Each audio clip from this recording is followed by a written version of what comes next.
Welcome to Deep Thought, maintaining your peace. Now, the stuff I talk about on here isn't just for something just to, just to hang out or just to sit back in your room and ponder on or meditate on. No, everything I talk about should be applied in everyday life, because that's one of the things. You get some people like they're so spiritual.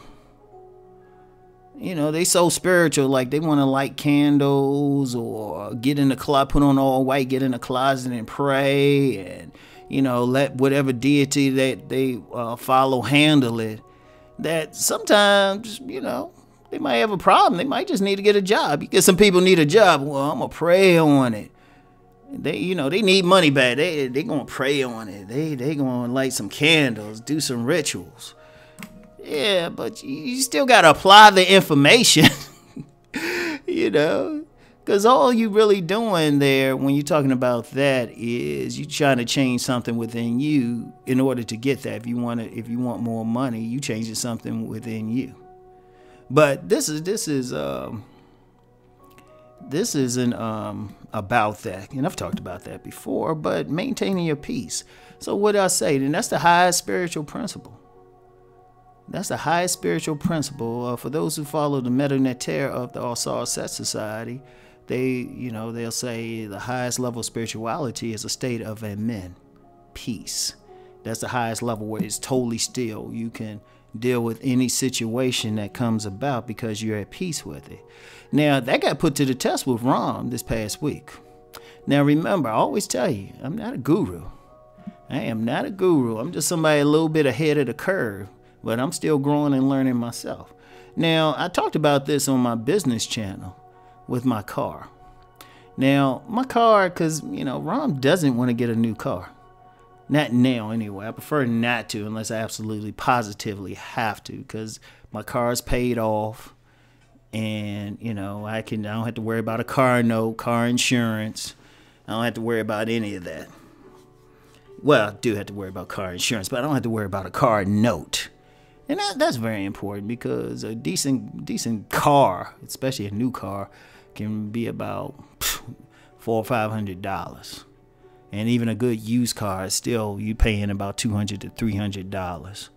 So it's like, that looks a lot better in my savings account than it does being paid to somebody. Trust me in life. So anyway, the car windows weren't going up and down. They were just stuck. Now I'm taking it in actually today. To look at it. And they probably fix it, because people, trust me, people want money. They'll find something to fix it. So, it's cool. I got the money to pay for it and stuff. Even though that same money would still look better in my savings account. But I remember the thing was how I came to take it to where I wanted, because I wasn't at peace when I first noticed the issue. I was not at peace. In fact, I had my sons with me, and I was like, I wanted to go into a car shop right then and fix it, but I said, nah, they with me. They teenagers, so they restless sitting someplace. I'll go to a car shop and I'll sit for 3 hours. I'll just have a book on me, and I'll talk trash on social media or something. But they ain't the same way. They are not the same way. And, I ain't feel like waking anybody up to come get us. So I was like, okay, let me wait on it. But then I was going to take it one place. But then once I calmed down a little, once I calmed down and got more at peace, then the answer came to where to take it. And it's a perfect place. But I had to remind myself of that peace lesson, because it wasn't peaceful at first. It was like action, action, action. But sometimes before you take action, it's actually better to be at peace with it. But then that's when you can come up with the correct course of action. It's like the elders would say. They weren't making a decision right away. They'd be like, let me sleep on it. And they knew the wisdom beyond that. One thing I loved about the elders, they didn't have all this new age stuff and maintaining your peace and holding space and all of that. They were just very practical with it. They weren't waiting on Jesus.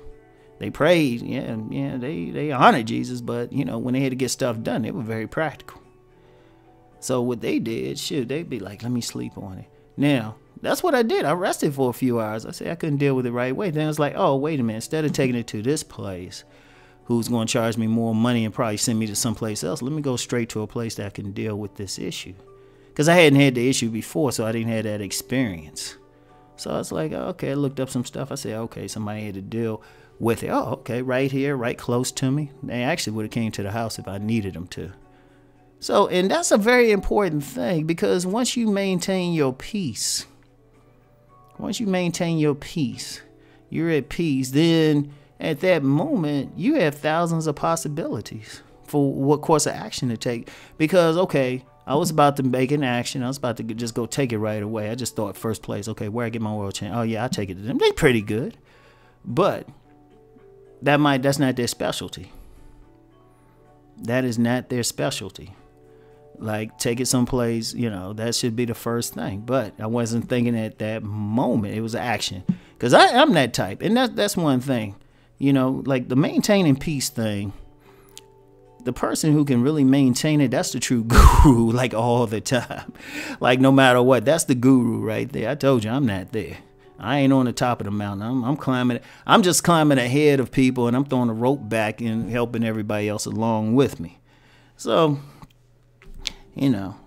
but that was the lesson. Okay, because once you have that peace, then you can say, oh, why not I do this? Why not I do that? Like any problem can solve.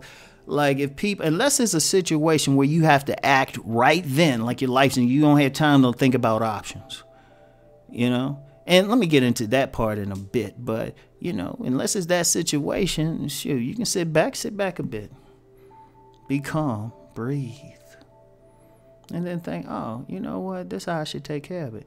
Now, an advanced person, a person who's really advanced, like you get some people, they meditate all the time, they stay at peace.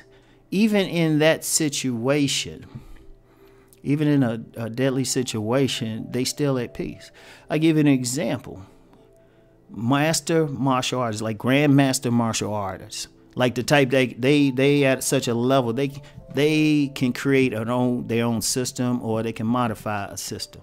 Usually they have the ability to create their own style if they choose to, because they're at such a level.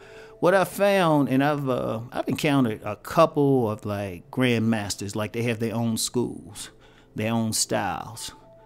And the thing I found with them is how calm they were, how peaceful.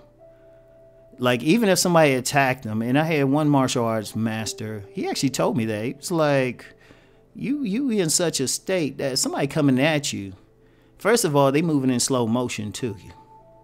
Because this dude was pretty fast. He was an older guy, but he was pretty fast, like all muscle. Like probably one of the deadliest human beings on the planet. But he said, if they coming at you, thing is, they could throw about 5 punches. And if you at such a state of peace, you see them all coming, and you can sit there and take your time and decide, okay, this is what I'm going to do about this fool. Should I block this? You like already went over every scenario. Now that's a high level. Rom ain't there yet. Rom ain't there yet. And the only reason I would speak on it because I've observed some people who are at that level. Like you attack them and they just real calm. They not even breaking a sweat. If you see them sparring, they just like boom, boom, boom, boom. Kind of like Neo was in the first Matrix movie when the agent was attacking him and Neo was just like chilling. It's really like that. Now, since most of us ain't at that level, yeah, sit back and chill. Be at peace. Breathe. And then the answer always comes. The answer always comes. Sometimes it might just pop in your head because your subconscious, your spirit already know the answer, or you have an idea about the answer. So, anyway, maintain that peace, y'all. Really think on this. So, as I always say, peace and blessings.